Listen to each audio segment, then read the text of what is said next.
ఇదిగో నీ మోసం. ఎన్నికల వేళ నువ్వు చెప్పినావు ఇది చేస్తాను అని. ఇదిగో నీ సూపర్ 6. దీనికి కావాల్సిన బడ్జెట్ ఇది 74,000 కోట్లు. నువ్వు చేసినది మోసం కాదా? నువ్వు చెప్పినది అబద్ధం కాదా? నీ మీద 420 కేసు పెట్టకూడదా? ఆర్గనైజ్డ్ క్రైమ్ ఇది కాదా అని నేను ట్వీట్ పెడతా ఉన్నాను. నా ఎమ్మెల్యేలు, కంటెస్ట్ చేసిన ఎమ్మెల్యేలు అందరూ ట్వీట్లు పెడతా ఉన్నారు, పెట్టబోతున్నారు. మా పార్టీకి సంబంధించిన అందరూ కూడా ట్వీట్ పెట్టి నీ మీద ఎందుకు 420 కేసు పెట్టకూడదు, నువ్వు చేసినది మోసం కాదా అని వైఎస్ఆర్సీపీకి సంబంధించిన ప్రతి కార్యకర్తకు పిలుపునిస్తూ ఉన్నాను. ఈ రెండు కూడా ఇదే మాదిరిగానే పెడుతూ ట్వీట్ చేయండి. ఇన్స్టాగ్రాము, ఫేస్బుక్, వాట్సాప్, యూట్యూబ్ అన్నిట్లోనూ పెట్టండి. ఎంతమంది నేను అరెస్ట్ చేస్తాడో చూద్దాం. అరెస్ట్ చేయడానికి ఏదైనా ముందుకు వస్తే ఫస్ట్ నా దగ్గర నుంచి స్టార్ట్ చేయమని చెప్తున్నా. ఏమయ్యా నువ్వు చెప్పలేదా ఇవన్నీ? నీ మేనిఫెస్టోలో ఇవన్నీ లేవా? నీ బడ్జెట్ ఇది కాదా? నీ బడ్జెట్లో కేటాయింపులు, వీటికి సంబంధించిన కేటాయింపులు ఇవి ఉండాల్సింది కాదా? మరి ఎందుకు కేటాయింపులు చేయలేదు?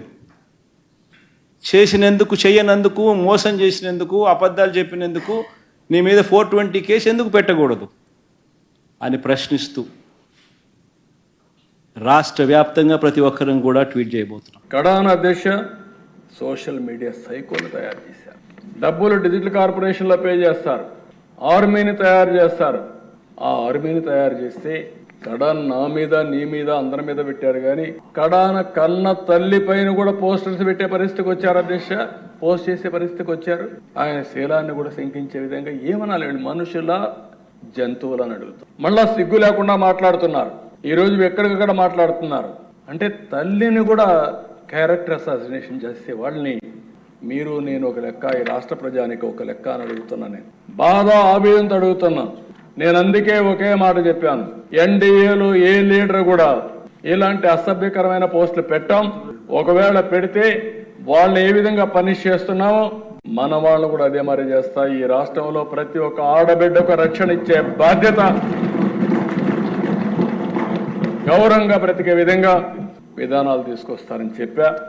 అందుకే ఒకే మాట అన్నాను, రాబోయే రోజుల్లో ఏ ఒక్క ఆడబిడ్డ కూడా అవమానపడడానికి వీల్లేదు. కఠినంగా వ్యవహరిస్తాం, మెర్సిలెస్ గా ఉంటాం, చట్టానికి పదును పెడతాం. పదును పెట్టడమే కాదు, అలాంటి వాళ్ళు ఈ రాష్ట్రానికే ఒక విధంగా చెప్పాలంటే ఈ రాష్ట్రంలో ఉండడానికి కూడా అర్హత లేదు. నేను చాలా స్పష్టంగా చెప్తున్నా, ప్రజల కోసరం, ఆడబిడ్డల రక్షణ కోసరం ఈ ప్రభుత్వం కఠినమైన నిర్ణయాలు తీసుకుని ఉక్కు పాదంతో అణిచివేస్తాం తప్ప వదిలిపెట్టే సమస్య లేదని మరొకసారి ఈ సభ ద్వారా ఆడబిడ్డలందరికీ విజ్ఞప్తి చేస్తున్నా. ఇది ఒక ఆర్గనైజ్డ్ క్రైమ్.